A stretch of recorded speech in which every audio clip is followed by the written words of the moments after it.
લોહે સૌહરિહંતાણમ નમો લોહે સૌહરિદાનમ નમો લોહે સૌહાયરિયાણમ નમો લોહે સૌજ્યાયાણમ નમો લોહે સૌત્રિકાવતી સાવણમ ઓમકારમેન્દુ સંયુક્ત નિત્યમ જયંતિ યોગિના કામદમ ઔષધો તે ઓંકારાય નમો નમઃ મંગલમ ભગવાન મંગલમ ગૌતમોની મંગલમ કુંકુંદારી વિજેન્દ્રમોષ મંગલમ નમઃ સારાય સ્વાનુભૂત્યા ચકાસ્તે સ્વભાવાય ભવાય સર્વમાં વિભાવ નિદાતા.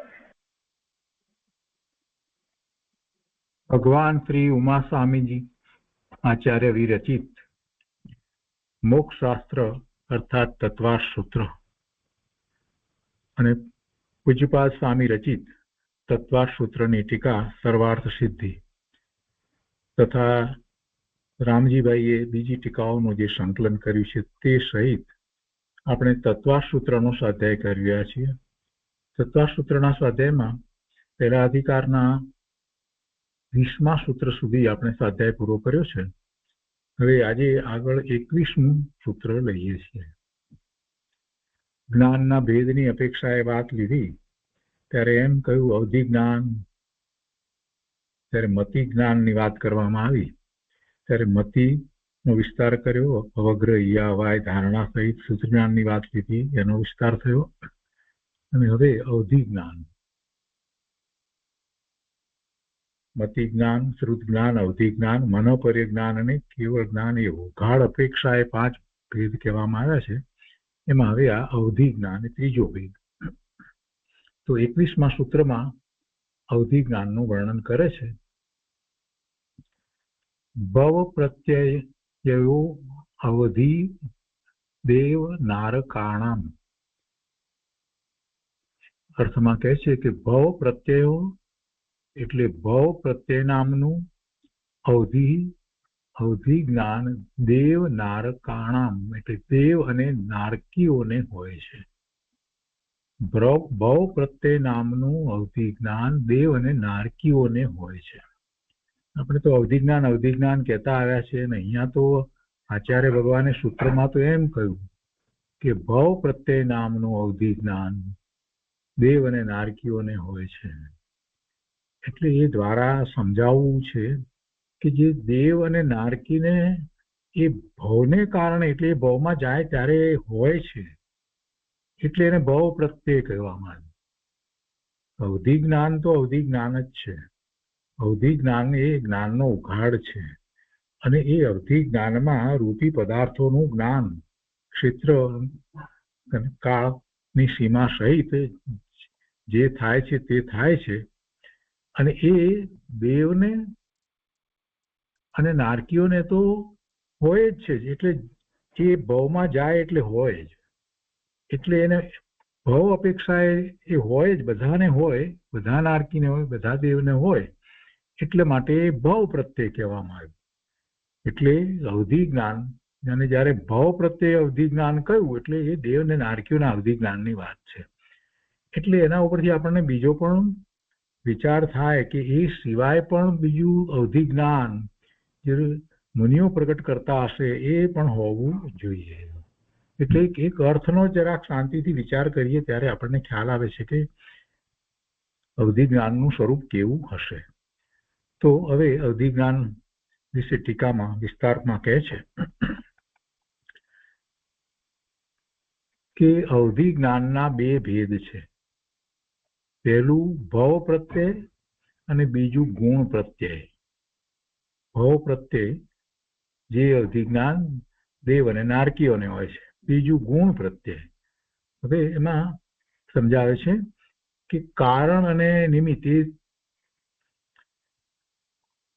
એ 3 એકાર્થવાર્તક શબ્દો છે. ગુણ પ્રત્યય, પછી કારણ અને નિમિત્ત. ખરેખર તો કારણ અને નિમિત્ત કહો કે કારણ કહો એ એકાર્થવાર્તક શબ્દ તો છે, પણ અહીંયા સાથે આ લીધું છે તો એનો અર્થ એક થાય, બીજું કઈ એનો. અને એ કહેવા પાછળનું એક કારણ છે. એવું શા માટે કહેવામાં આવ્યું કે કદાચ કોઈ જગ્યાએ કારણ અને કોઈ જગ્યાએ નિમિત્ત એવો શબ્દ પ્રયોગ કરવામાં આવ્યો હોય તો એમાં ગૂંચવા આવવાની જરૂર નથી. એ નિમિત્ત કારણ ભેગું સમજી લેવાનું. અહીંયા ભાવ પ્રત્યય શબ્દ બાહ્ય નિમિત્તની અપેક્ષાએ કહેલ છે. બાહ્ય નિમિત્ત શું છે? તો કે ભાવ એવો થયો છે એટલે ભાવ પ્રત્યય કહેવામાં આવે છે. અને અંતરંગ નિમિત્ત તો દરેક પ્રકારના અવધિ જ્ઞાનમાં અવધિ જ્ઞાનાવરણીય કર્મનો ક્ષયોક્ષમ છે. આ તો મૂળભૂત વાત છે. અંતરંગ નિમિત્તમાં તો દરેક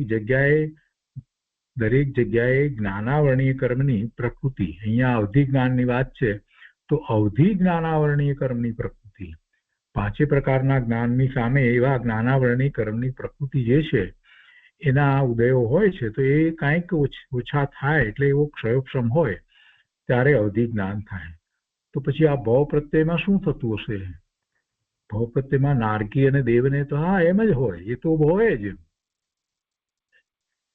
ફરીથી વિચાર કરવાનો કે નારકી અને દેવને એવો અવધિ જ્ઞાનાવરણીય કર્મ નો કાંઈક એવો ક્ષય વર્તતો હશે, એવો ક્ષયોક્ષમ હશે. હા હોય જ. અવધિ જ્ઞાનાવરણીય કર્મ નો એમને એવો હોય જ, એ સિવાય તો આ હોય નહીં. પણ કહેવું એ છે કે એ ભાવની અંદર દરેકને હોય છે એટલે એને ભાવ પ્રત્યય કહેવામાં આવ્યું. એટલે ભાવની અપેક્ષાથી વાત કરવામાં આવી, પણ મૂળ કારણ તો આ રહે જ છે બધાને જ. જે જ્ઞાન પ્રગટ થાય તો એમાં સામે જે કર્મની પ્રકૃતિ જે છે એ ઘટતી જાય અને પૂર્ણપણે થાય તો એનો ક્ષય થાય એવો હોય. બાકી ક્ષયોક્ષમ તો એ રીતે હોય જ છે. બીજી વાત, દેવ અને નારક પર્યાય ધારણ કરતા જીવને જે અવધિ જ્ઞાન ઉત્પન્ન થાય છે તે ભાવ પ્રત્યય કહેવાય છે. તો અહીંયા પ્રશ્ન જે થાય એ હોય કે એમને એ થાય તો એમને એમાં આ કારણ નહીં લાગુ પડતું હોય, એમ કે કર્મનો ક્ષય એવો થવો જોઈએ નહીં લાગુ પડતું હોય, એવો પ્રશ્ન ત્યાં સર્વાર્થ સિદ્ધિમાં કરી અને પછી એના ઉત્તર રૂપે કહેવામાં આવ્યું છે કે ના, એ તો કારણ બધાને જ લાગુ પડે છે કે અવધિ જ્ઞાનાવરણીય કર્મની પ્રકૃતિ જે છે એનો એવો ક્ષયોક્ષમ હોય એ તો લાગુ પડે જ છે. અને એમને જન્મથી જ ત્યાં ઉત્પન્ન થાય ત્યાંથી જ એવું જ્ઞાન કેવી રીતે થાય તેને ઉદાહરણ આપીને સમજાવવામાં આવ્યું છે. સર્વાર્થ સિદ્ધિમાં પણ આ જ ઉદાહરણ દ્વારા ત્યાં સમજાવ્યું છે કે જેમ પક્ષીઓમાં જન્મ થવો તે જ આકાશમાં ગમનનું નિમિત્ત છે.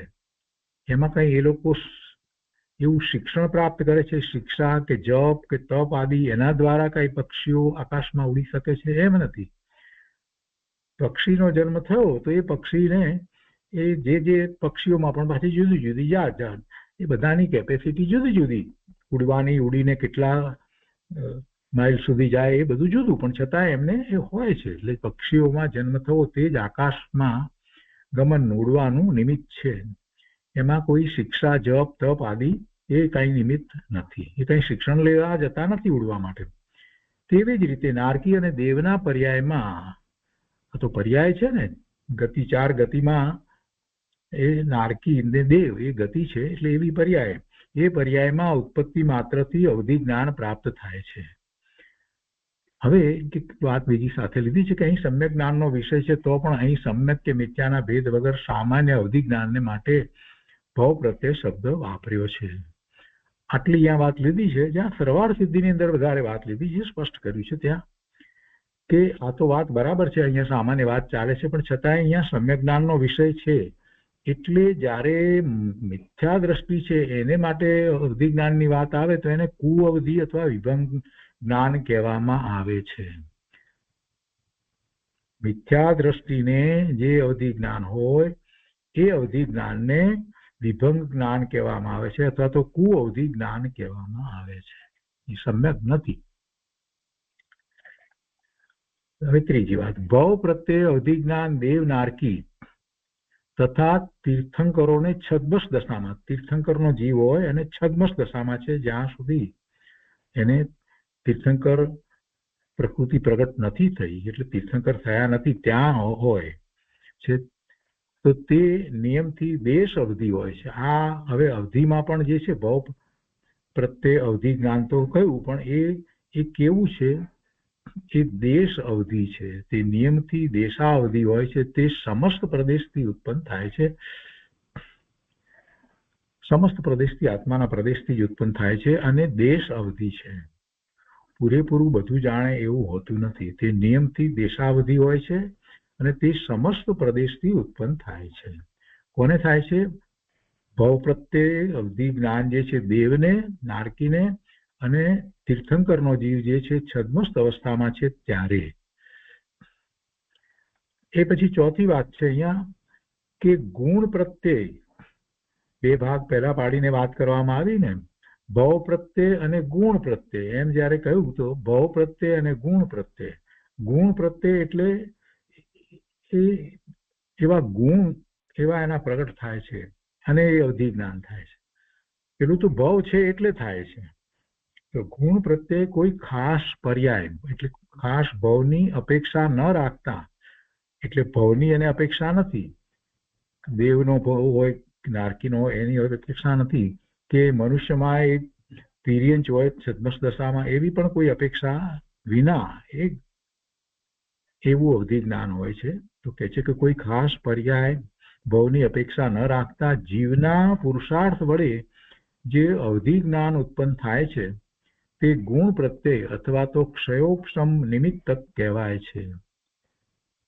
એવું અવધિ જ્ઞાન જે પ્રગટ થાય છે તે ગુણ પ્રત્યય અથવા ક્ષયોપશમ નિમિત્તક.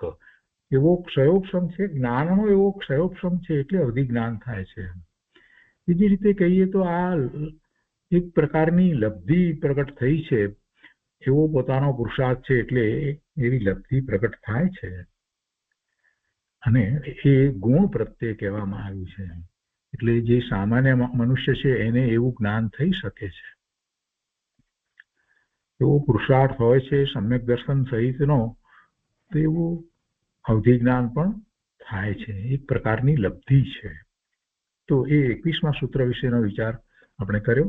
21મા સૂત્ર ઉપર સર્વાર્થ સિદ્ધિમાં જે વાત આપી છે એ પહેલા લઈએ અને ત્યાર પછીથી અહીંયા અવધિ જ્ઞાનના ભેદ તથા તેના સ્વામી વગેરેની વાત જે છે એ આપણે વાંચીએ. તો થોડીક વાત અહીંયા આપણે લઈએ છીએ. 21મું સૂત્ર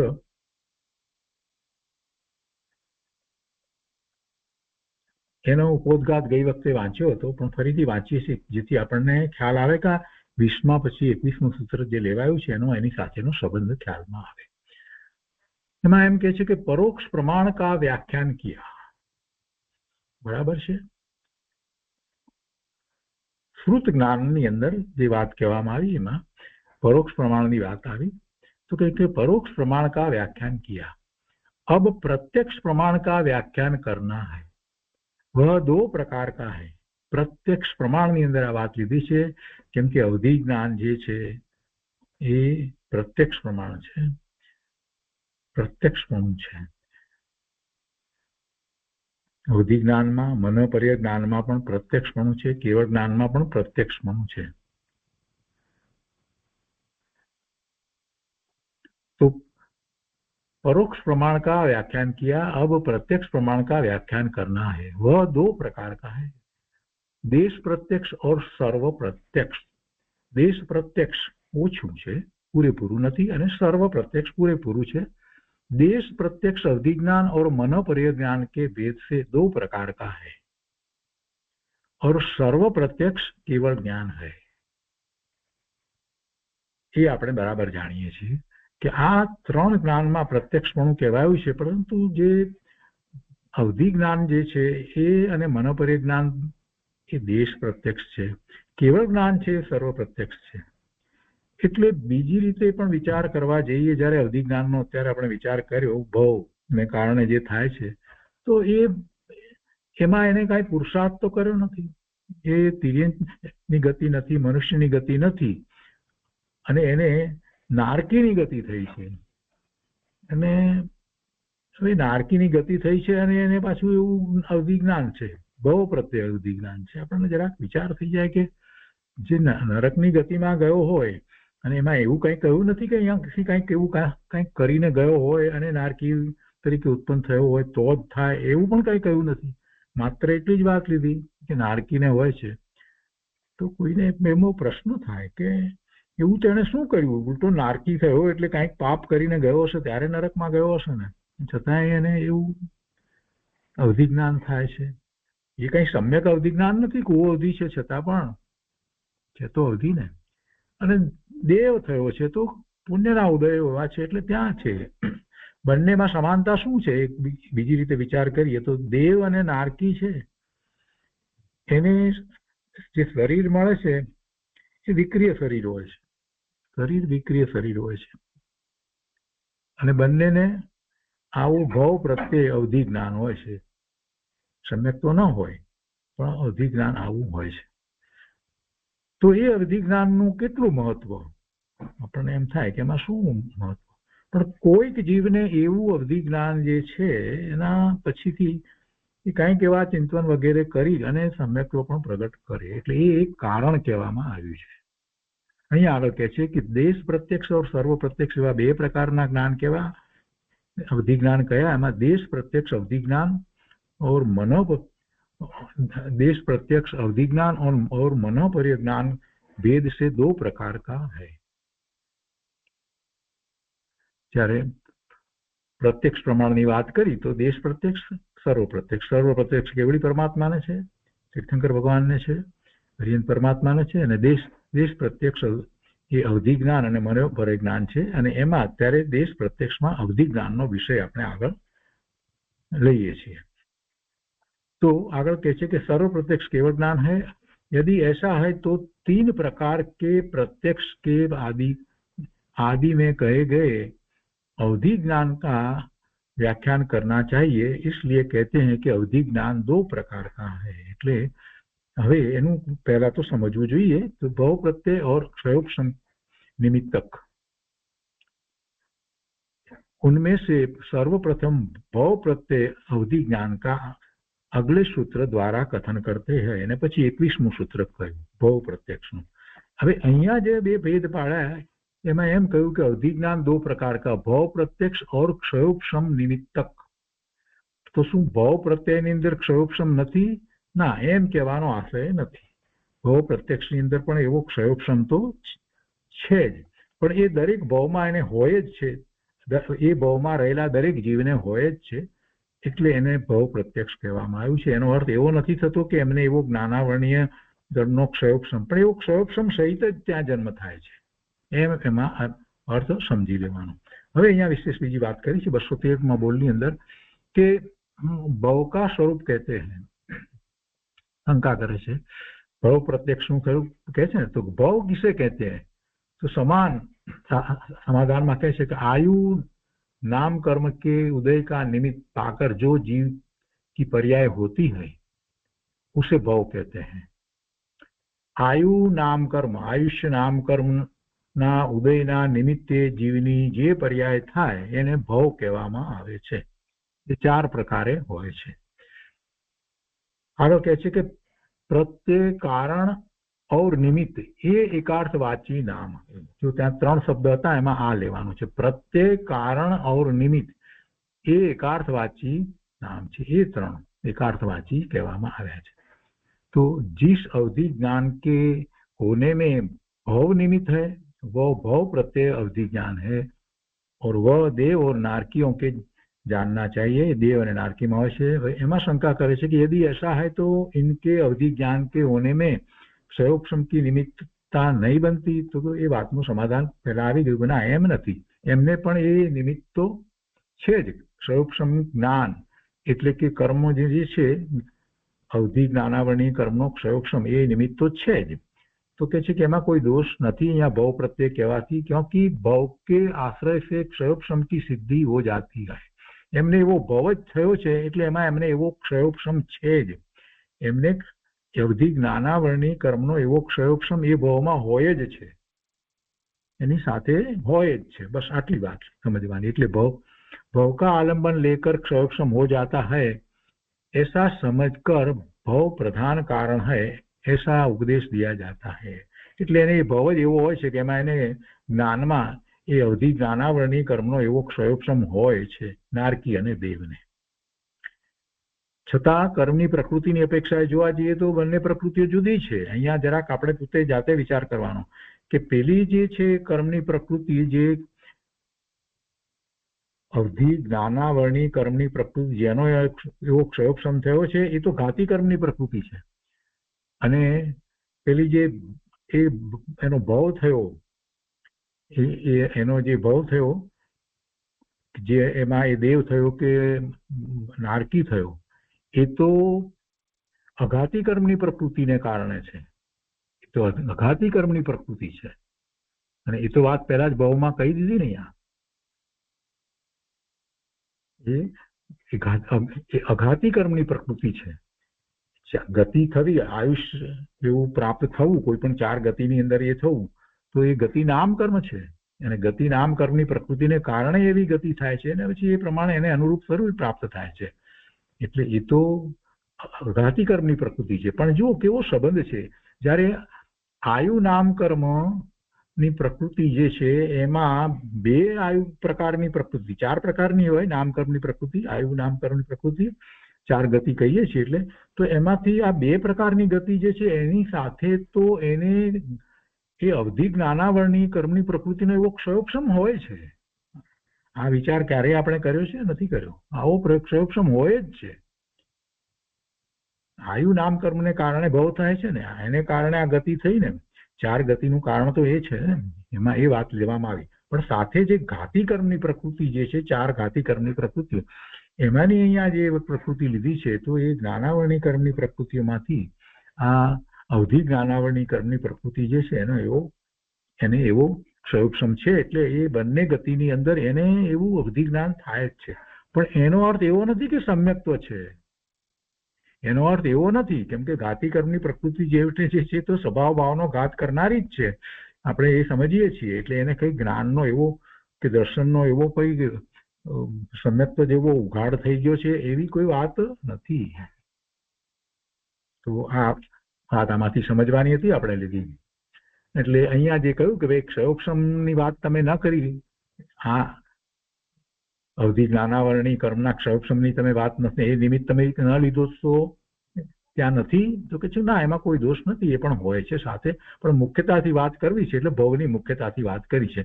એટલે કે છે કે ભવ કા આલંબન લેકર, અહીંયા એ વાત કરે છે, ભવ કા આલંબન લેકર. મને લાગે છે કે કદાચ બધાને દેખાશે અહીંયા. અને એના ઉદાહરણ આપે અહીંયાથી, भव का आलम्बन लेकर क्षयोक्षम हो जाता है ऐसा समझकर भव प्रधान कारण है, ભવ જ એનું મૂળ કારણ છે એમ કહી શકાય, ऐसा ઉપદેશ दिया जाता है.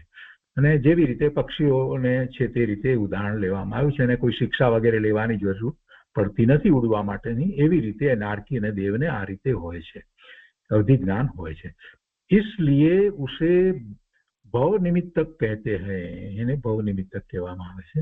यदि ऐसा न माना जाए तो भव तो सबके साधारण रूप से पाया जाता है, अतः सबके एक सा अवधि ज्ञान प्राप्त होगा. जो एम न मानवामां आवे तो પછી બધાને એમ જ થઈ જાય, तो એવું થતું નથી. परंतु वहां पर अवधि ज्ञान न्यून अधिक कहा जाता है.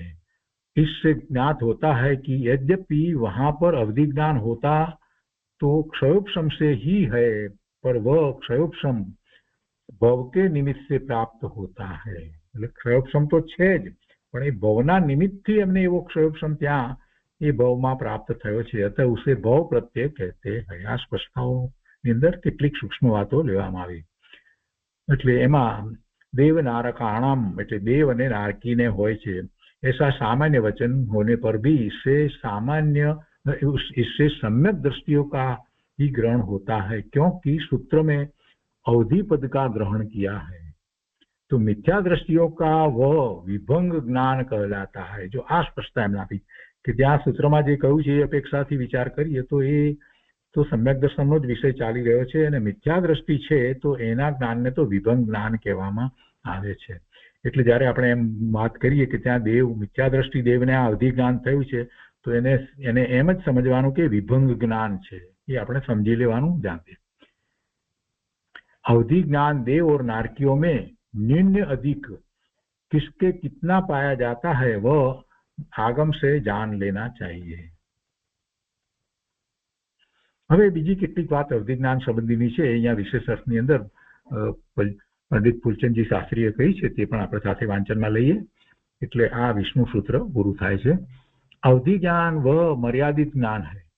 मर्यादित ज्ञान છે એને सीमा છે. जो इंद्रिय और मन की सहायता के बिना मन की और इंद्रिय की सहायता के बिना इंद्रिय અને મનની સહાયતા વિના ઇન્દ્રિય અને મનની સહાયતાથી જે થાય છે એ તો મતિ જ્ઞાન છે. આમાં ઇન્દ્રિય અને મનની સહાયતા વિના એમ વાત લીધી છે. તો એવું શું કરા લીધું હશે? આપણને એમ થાય કે આનું શું કરા એટલા માટે લીધું છે કે જે મતિ જ્ઞાનની અંદર જે મૂર્તિક પદાર્થો જે છે એનું જ્ઞાન જે થાય છે ને એવી જ રીતે અહીંયા પણ મૂર્તિક પદાર્થોનું જ્ઞાન થાય છે, બીજું જ્ઞાન નહીં. પણ આમાં ફેર કેટલો છે? મતિ જ્ઞાનની અંદર ઇન્દ્રિય અને મનનું નિમિત્ત છે, જ્યારે અહીંયા મન અને ઇન્દ્રિય જ્ઞાનનું નિમિત્ત નથી અને મૂર્તિક પદાર્થનું જ્ઞાન થાય છે. અને એ જ્ઞાન અવધિ જ્ઞાન કહેવામાં આવ્યું છે. એટલે એની વાત કહેવામાં આવી कि जो इंद्रियों और मन की सहायता के बिना मूर्तिक पदार्थों का स्पष्ट जानता है એટલે આ અવધિ જ્ઞાન દ્વારા જણાય છે. જ્યારે મનોપર્ય જ્ઞાન છે એ આખી વસ્તુ જુદી છે. પંડિતજીએ એને જુદું પાડવા માટે અહીંયા સ્પષ્ટતા લીધી છે. मनोपर्य ज्ञान का भी यही स्वरूप कहा जाता है, पर इससे मनोपर्य ज्ञान में मौलिक भेद है. वह मन की पर्यायों द्वारा ही मूर्तिक पदार्थों को जानता है. मननी पर्याय द्वारा जो मूर्तिक पदार्थों ने जानता है, सीधे तौर से मूर्तिक पदार्थों को नहीं जानता. यह अवधि ज्ञान देव और नारकियों के उस पर्याय के प्राप्त होने पर अनायास होता है. એટલે આ અવધિ જ્ઞાનની અંદર છેવટે જાણે છે તો એ આ રીતે મૂર્તિક પદાર્થોનું જ જ્ઞાન કરે છે, પણ એને સીમા પણ છે અને સહજ રીતે એને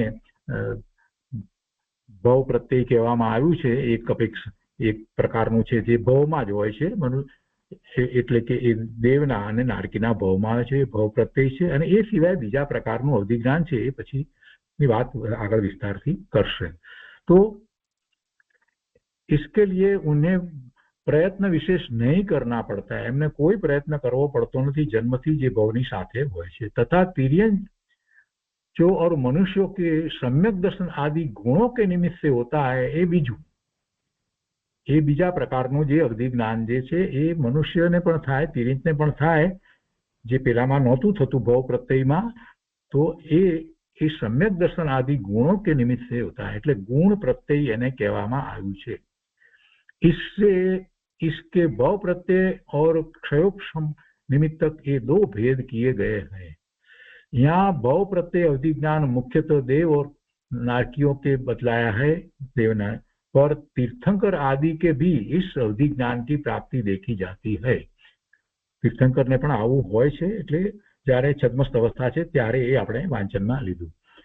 इतना यहाँ विशेष जानना चाहिए. देव और नारकियों में भी उन्हीं के भव के प्रथम समय से अवधि ज्ञान होता है, जो सम्यक दृष्टि होते हैं.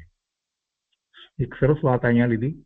देव અને नारकियों, देव और नारकियों में भी उन्हीं के भव के प्रथम समय से अवधि ज्ञान होता है, जो सम्यक दृष्टि है. પહેલા સમયથી એમને થાય છે એ सम्यक दृष्टि છે એને તો. અને પછી કહે છે કે मिथ्या दृष्टियों के इसकी उत्पत्ति पर्याप्त होने पर ही होती है और उसका नाम विभंग ज्ञान है. દેવ અને નારકીમાં પણ પહેલા સમયથી કહે છે. તો જો ત્યાં દેવ અને નારકીઓ જે છે એની ઉત્પત્તિ જે છે એનો જરાક વિચાર કરીએ તો દેવ તો સૈયામાં આમ ઉત્પન્ન થાય છે, નારકીઓ પેલા બિલની અંદરથી આમ પડે છે. તો પહેલા જ સમયથી જો જે સમ્યક દ્રષ્ટિ છે એને આ અવધિ જ્ઞાન હોય છે. પેલા જે છે મિથ્યા દ્રષ્ટિ એ દેવ કે નારકી છે એને તો એને પર્યાપ્તિ બધી પતી જાય ત્યારે થાય છે. એટલે મિથ્યા દ્રષ્ટિઓ કે इसकी उत्पत्ति पर्याप्त होने पर ही होती है और उसका नाम विभंग ज्ञान है. इस ज्ञान की विशेष जानकारी जीव कांड, धवला,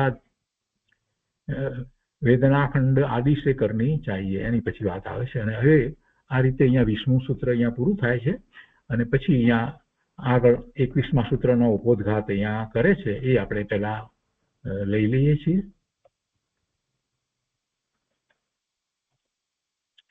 यदि भव प्रत्यय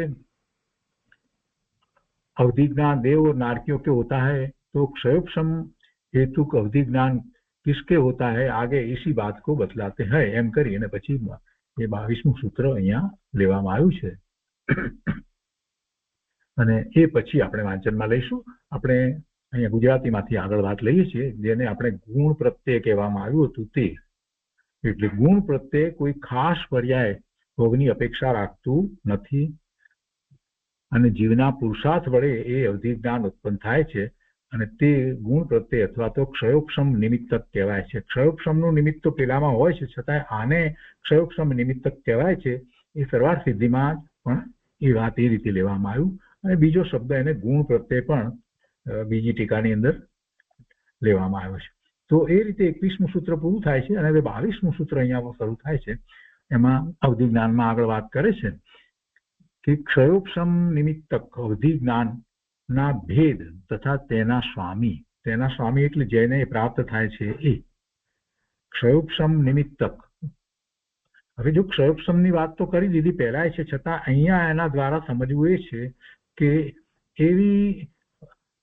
એવા સમ્યક દ્રષ્ટિ જીવને એને એવી પર્યાય જ્યારે થઈ છે એટલે એ થયું છે, એટલે બીજી રીતે કહીએ તો એનો આખો એમાં પુરુષાર્થ દેખાય છે. એટલે ગુણ પ્રત્યય, અને ત્યાં તો ફૂલચંદજીએ તો એ રીતે વાત લીધી કે સમ્યક દ્રષ્ટિને જે થાય છે એની વાત લીધી છે. તો 22મું સૂત્ર આ રીતે છે, ક્ષયોપશમ નિમિત્ત ષડ વિકલ્પ શેષાણામ. એનો અર્થ છે ક્ષયોપશમ નિમિત્ત એટલે ક્ષયોપશમ નિમિત્તક અવધિ જ્ઞાન, ષડ વિકલ્પ એટલે अनुगामी, अनअनुगामी, वर्धमान, हीयमान, अवस्थित, अनअवस्थित एवा 6 प्रकार वाळुं छे. षट विकल्प એટલે 6 प्रकार वाळुं छे. એમાં કોઈ વિકલ્પ નથી એમ છે, માત્ર વિકલ્પ નથી કર્યા કઈ 6 પ્રકારના, એવી રીતે 6 પ્રકાર વાળું છે. અને તે શેષાણામ મનુષ્ય તથા તિર્યંચને થાય છે. શેષ બાકી કોણ રહ્યા હતા? મનુષ્ય અને તિર્યંચ, એટલે શેષાણામ. આચાર્ય ભગવાને આ રીતે સૂત્ર બનાવ્યું છે. હવે આ જે ક્ષયોપશમ નિમિત્તક અવધિ જ્ઞાન એ 6 પ્રકારનું કહેવામાં આવ્યું હતું, તો એ 6 પ્રકારનું અહીંયા પછી વર્ણન કરવામાં આવ્યું છે. અને એમાં પહેલું અનુગામી છે. અહીંયા અનુગામીનો અર્થ કરે છે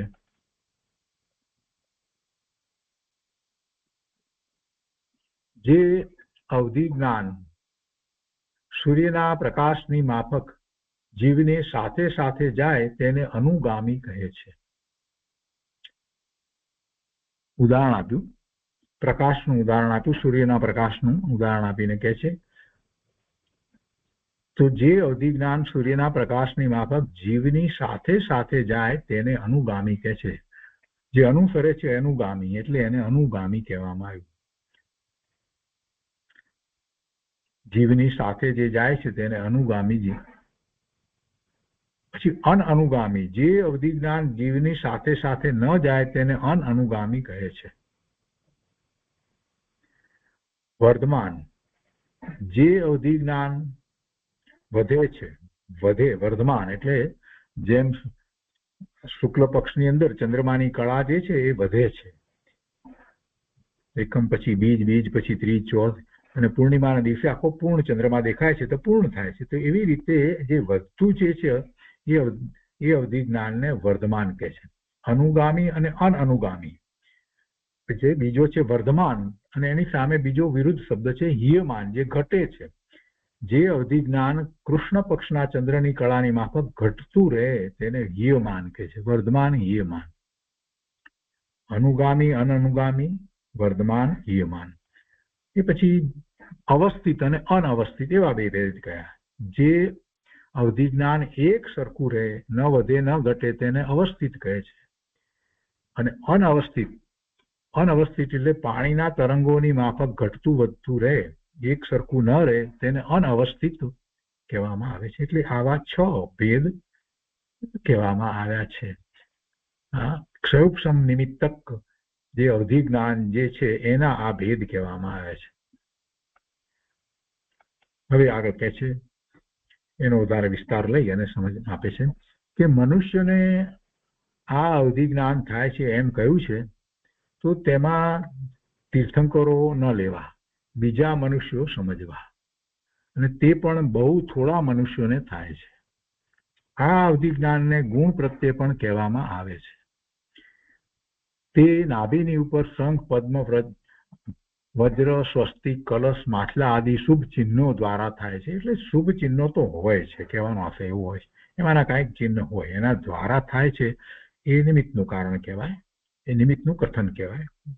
તો એને એવું હોય છે, એવા આદિ શુભ ચિહ્ન દ્વારા થાય છે. એટલે કે નિમિત્ત તરીકે એ શુભ ચિહ્ન હોય છે. અવધિ જ્ઞાનના પ્રતિપાતી અને અપ્રતિપાતી, દેશ અવધિ, પરમ અવધિ અને સર્વ અવધિ એવા ભેદો પણ પડે છે. બીજી અપેક્ષાથી ભેદો આ રીતે પણ છે. પ્રતિપાતી એટલે પડી જાય તેવું, અપ્રતિપાતી એટલે ન પડે તેવું. અહીંયા નીચે ફૂટનોટમાં અર્થ આપ્યા છે. પ્રતિપાતી એટલે પડી જાય તેવું, અપ્રતિપાતી એટલે ન પડે તેવું, ને જગન્ય એટલે સૌથી થોડું. એ તો આપણે જાણીએ છીએ. તો અહીંયા કહે છે કે પ્રતિપાતી, અપ્રતિપાતી એવા પણ ભેદ છે. પડી જાય તેવું, ન પડી જાય તેવું. દેશ અવધિ, પરમ અવધિ અને સર્વ અવધિ એવા પણ ભેદ પડે છે. એ રીતે 5 ભેદ પણ પડે છે. એના પછી ચોથી વાત લીધી છે કે જગન્ય દેશ અવધિ સંયત તથા અસંયત મનુષ્યો અને તિર્યંજને થાય છે.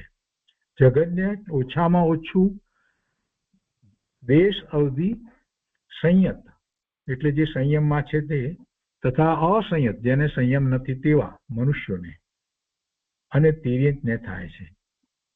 જગન્ય દેશ અવધિ સંયત, જગન્ય દેશ અવધિ જે છે તે સંયત અને અસંયત બંને પ્રકારના મનુષ્યોને અને તિર્યંજને થાય છે. દેવ નારકીને થતું નથી. દેવ નારકીની તો વાત પહેલા જે આવી ભાવ પ્રત્યય તો એ તો છે ને, અહીંયા તો જઘન્યની વાત છે. અને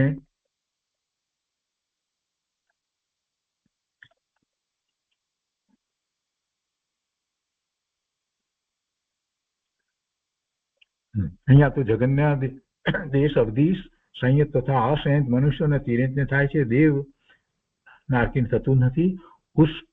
આ જગન્યની વાત લીધી. પછી ઉત્કૃષ્ટ દેશ અવધિ, ઉત્કૃષ્ટ દેશ અવધિ સંયત ભાવ મુનિને જ થાય છે. એટલે સંયમ વિના એ થતું નથી. ઉત્કૃષ્ટ દેશ અવધિ, જો દેશ અવધિ અને જગન્ય દેશ અવધિમાં ફેર છે કે જગન્ય દેશ અવધિમાં બહુ ઓછું જાણે, બહુ જ ઓછું જાણે.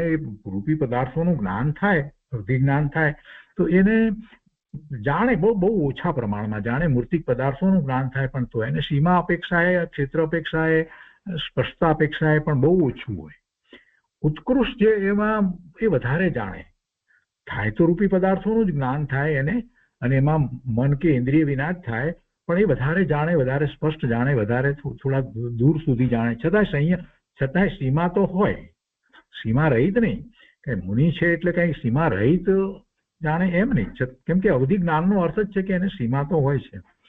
અમુક સુધી, અમુક સીમા સુધી અને અમુક ક્ષેત્ર, અમુક કાળ એ પ્રમાણે જાણે. પણ એમને જે થાય છે, મુનિને જે થાય છે એ ઉત્કૃષ્ટ દેશ અવધિ છે. એટલે કે છે ઉત્કૃષ્ટ દેશ અવધિ એ સંયત ભાવ મુનિને જ થાય છે. અને અન્ય તીર્થંકર આદિક ગ્રહસ્થ મનુષ્ય, દેવ, નારકીને નહીં, એ એમને નથી હોતું આવું ઉત્કૃષ્ટ દેશ અવધિ. નારકી, દેવ અને નારકીને નહીં, તેમને દેશ અવધિ થાય છે. એમને દેશ અવધિ હોય. હવે તીર્થંકરની વાત જે લેવામાં આવી છે ને, જે અહીંયા, એમાં તો પછી તેમની વાત તો પૂર્ણની વાત હોય છે. પણ જ્યારે એ છદ્મસ્થ અવસ્થામાં હોય છે તો એ અપેક્ષાએ એમને એવું દેશ અવધિ થાય છે. જોયું છે ને, અન્ય તીર્થંકર આદિક ગ્રહસ્થ એટલે તીર્થંકર ગ્રહસ્થ દશામાં છે ત્યારે, એટલે છદ્મસ્થ દશામાં છે ત્યારે, પછી બીજા મનુષ્ય, દેવ અને નારકીને નહીં, એને આ ઉત્કૃષ્ટ થતું નથી એમ કહેવાનો આશય છે. એને તો એમને કેવું હોય છે તો કે દેશ અવધિ હોય છે. અને જગન્ય દેશ અવધિ જે છે તે સંયત અને અસંયત બંનેનો હોય છે. એ સામાન્ય વાત લીધી. હવે એમાં જ આગળ થોડો વધારે વિસ્તાર કરીને કહે છે કે દેશ અવધિ એ ઉપર પહેલા પારામાં કહેલા 6 પ્રકાર તથા પ્રતિપાતી અને અપ્રતિપાતી એમ 8 પ્રકારનું હોય છે. 6 પ્રકાર તો જે કયા એ જ, અને બીજી રીતે પ્રતિપાતી એટલે પડી જાય તેવું, અને અપ્રતિપાતી એટલે ન પડી જાય તેવું, એમ 8 પ્રકારનું જે છે તે દેશ અવધિ એ આ 8 પ્રકારનું હોય છે.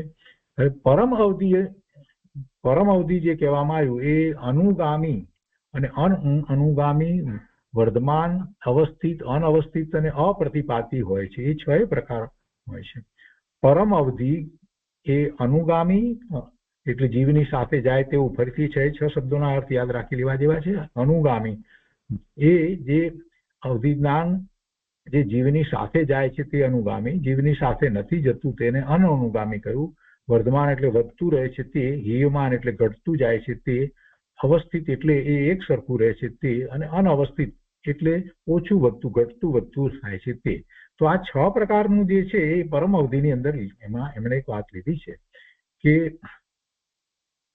એમાં દેશ અવધિ એ ઉપર પહેલામાં કહેલા પ્રકાર 6 પ્રકાર તથા પ્રતિપાતી અને અપ્રતિપાતી એમ 8 પ્રકારનું હોય છે.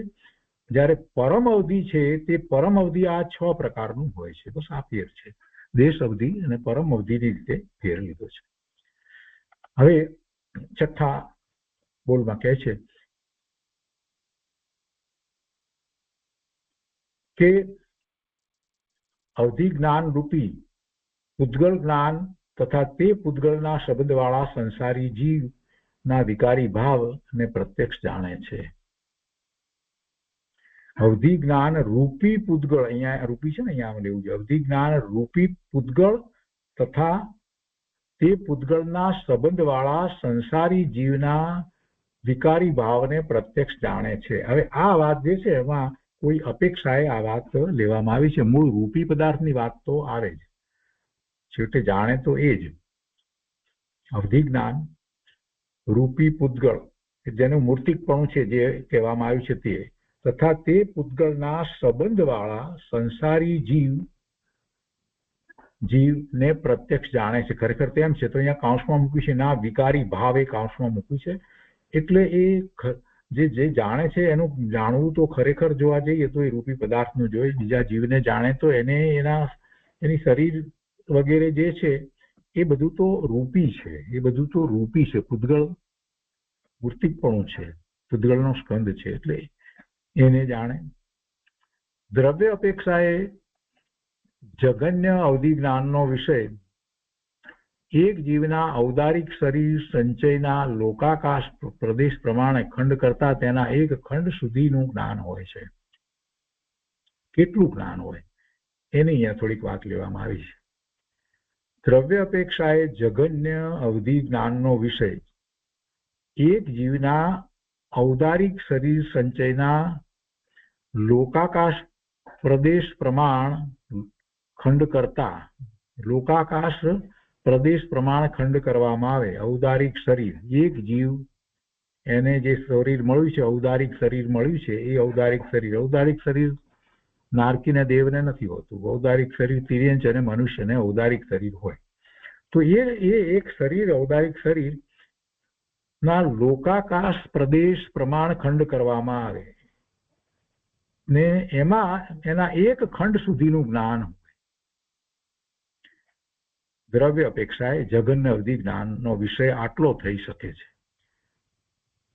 દ્રવ્ય અપેક્ષાએ સર્વ અવધિ જ્ઞાનનો વિષય એક પરમાણુ સુધી જાણે છે. જો અહીંયા લીધું એમાં પરમાણુ ના આવ્યો, કેમ કે લોકાકાશના પ્રદેશ જે છે અસંખ્ય પ્રદેશ છે, તો એટલે અસંખ્ય ભાગ કરવામાં આવે. એક ઔદારિક શરીરના અસંખ્ય ભાગ કરવામાં આવે તો એનો એ જે ખંડ પડ્યો હોય ત્યાં સુધી એનું જે જગન્ય અવધિ જ્ઞાન જે છે એ પહોંચી શકે. એટલે જગન્ય અવધિ જ્ઞાનનો વિષય એટલો છે. પણ સર્વ અવધિ જ્ઞાનનો વિષય કેવો છે? સર્વ અવધિ જ્ઞાન પરમાત્માને જે હોય તો કે છે કે એ તો એક પરમાણુ સુધી જાણે. દ્રવ્ય અપેક્ષાએ સર્વ અવધિ જ્ઞાનનો વિષય એક પરમાણુ સુધી જાણે. પરમાણુ જે છે એ એનાથી નાનું કાંઈ હોતું જ નથી.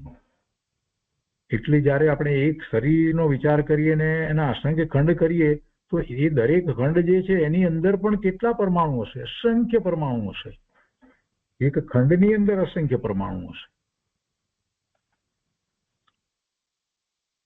એ પછીથી આગળ કહે છે કે દ્રવ્ય અપેક્ષાએ મધ્યમ અવધિ જ્ઞાનનો વિષય. મધ્યમ અવધિ જ્ઞાન કોને જાણે? કેટલું જાણે મધ્યમ? તો કે જગન્ય અને ઉત્કૃષ્ટની વચ્ચેના દ્રવ્યોના ભેદોને જાણે, એટલે પેલા કરતા વધારે, જગન્ય કરતા વધારે અને ઉત્કૃષ્ટ થી ઓછું.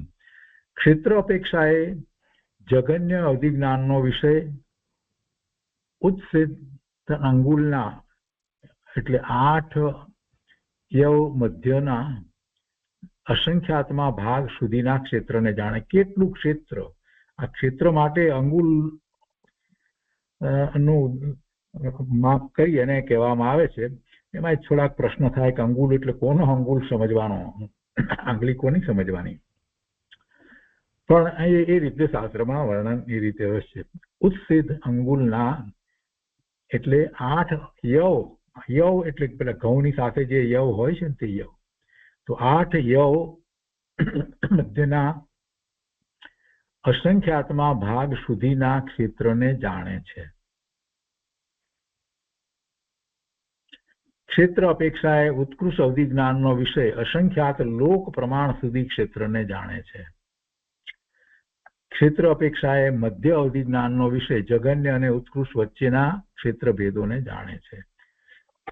હવે કાળ અપેક્ષાએ જગન્ય અવધિ જ્ઞાનનો વિષય આવલીના અસંખ્યાતમાં ભાગ પ્રમાણ ભૂત અને ભવિષ્યને જાણે છે.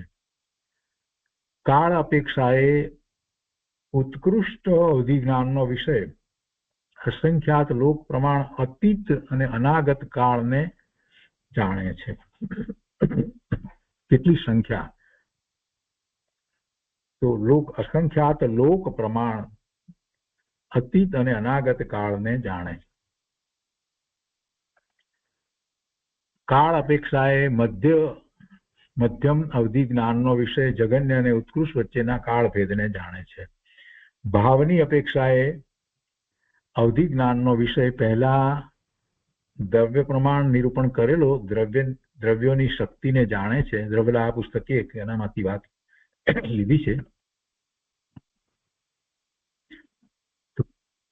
ભાવની અપેક્ષાએ અવધિ જ્ઞાનનો વિષય પહેલા દ્રવ્ય પ્રમાણ નિરૂપણ કરેલ દ્રવ્યોની શક્તિને જાણે છે.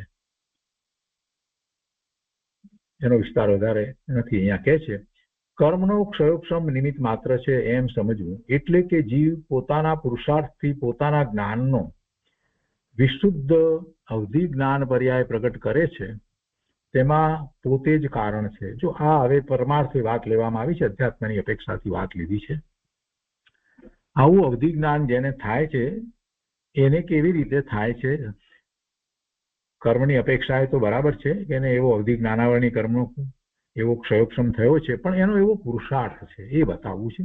એટલે કે છે કે જીવ પોતાના પુરુષાર્થથી પોતાના જ્ઞાનનો વિસ્તૃત અવધિ જ્ઞાન પર્યાય પ્રગટ કરે છે. હવે આવી અવધિ જ્ઞાન પર્યાય પ્રગટ થવાથી એને કઈ કેવળ જ્ઞાન થઈ જાય છે એમ નથી, પણ એવું હોય છે. એટલી વિશુદ્ધિ થઈ છે તો એવું હોય છે.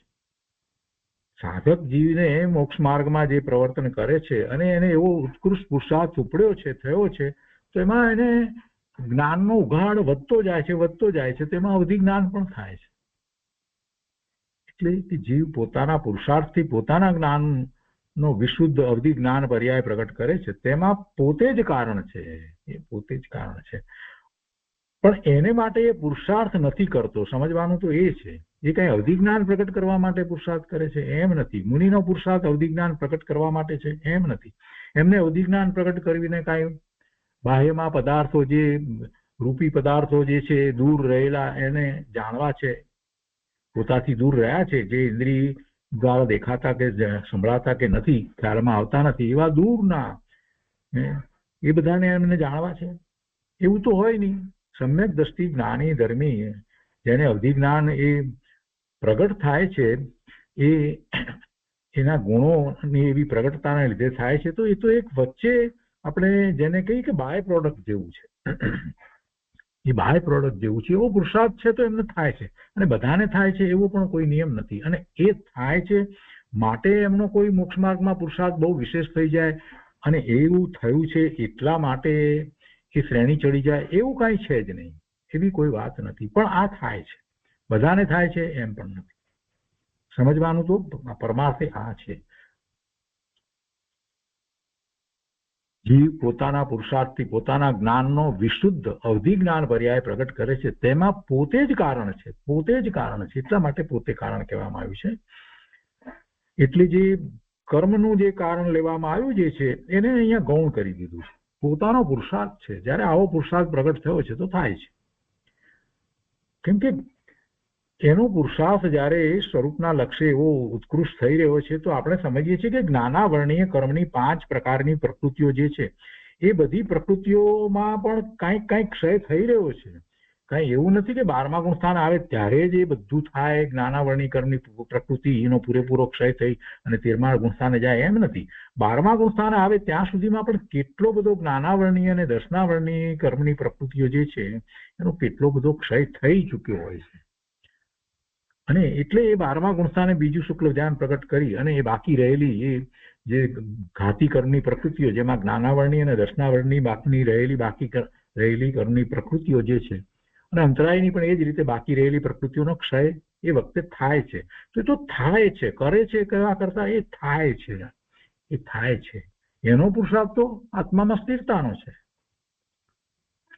અહીંયા કહે છે કે અવધિ જ્ઞાન વખતે અવધિ જ્ઞાનાવરણનો ક્ષયોપશમ સ્વયં હોય એટલો સંબંધ બતાવવા નિમિત્ત જણાવ્યું છે. કર્મની તે વખતની સ્થિતિ કર્મના પોતાના કારણે ક્ષયોપશમ રૂપ હોય છે એટલો નિમિત્ત નૈમિતિક સંબંધ છે તે અહીં બતાવ્યો છે. આ પરમાર્થની વાત કરી છે. અહીંયા આપણે અધ્યાત્મની વાત લીધી છે. એના પછી આગળ 9માં કહે છે કે ક્ષયોપશમનો અર્થ, અને એ આપણે જાણીએ છીએ, એટલું વાંચીએ એટલે બધાને ફરીથી યાદ આવે કે સર્વઘાતી સ્પર્ધકોનો ઉદય અભાવી ક્ષય. એટલે સર્વઘાતી સ્પર્ધકોનો ઉદય થતો નથી, એનો ક્ષય થાય. બીજું, દેશઘાતી સ્પર્ધકોમાં ગુણનો સર્વથા ઘાત કરવાની શક્તિનો ઉપશમ, તેને ક્ષયોપશમ કહે છે. દેશઘાતી જે છે સ્પર્ધકોમાં એ જે ગુણોનો સર્વથા ઘાત કરવાની શક્તિનો ઉપશમ, એમાં દેશઘાતી તો છે ને એમાં પણ જે ઘાત કરવાની શક્તિ જે છે એનો એ વખતે ઉપશમ થવો કે છે. એટલે ક્ષયોપશમિક સમ્યક દર્શનમાં, ક્ષયોપશમિક સમ્યક દર્શન કહો કે વેદક સમ્યક દર્શન કહો, તે બંનેનો અર્થ એક જ છે. ક્ષયોપશમિક સમ્યક દર્શનમાં વેદક સમ્યક પ્રકૃતિના સ્પર્ધકોનો ક્ષય અને મિથ્યાત્વ તથા સમ્યક મિથ્યાત્વ પ્રકૃતિઓના ઉદય ભાવને ઉપશમ કહે છે, અને પ્રકૃતિઓના ક્ષય તથા ઉપશમને ક્ષયોપશમ કહે છે. એ ધવલામાંથી વાત લીધી છે. તો આજનો સ્વાધ્યાય આપણે અહીંયા સુધી રાખીએ છીએ. આ ક્ષયોપશમનો અર્થ જે કર્યો એ બીજો વિષય છે. આપણો વિષય જે ચાલી રહ્યો છે, અવધિ જ્ઞાનનો વિષય ચાલી રહ્યો છે, એ સંબંધી આપણે આ 22મા સૂત્ર સંબંધી સર્વાર્થ સિદ્ધિમાંથી જે વિસ્તાર કરવામાં આવે છે એ આપણે આવતા સ્વાધ્યાયમાં લઈશું. આજનો સ્વાધ્યાય આપણે અહીંયા સુધી રાખીએ છીએ.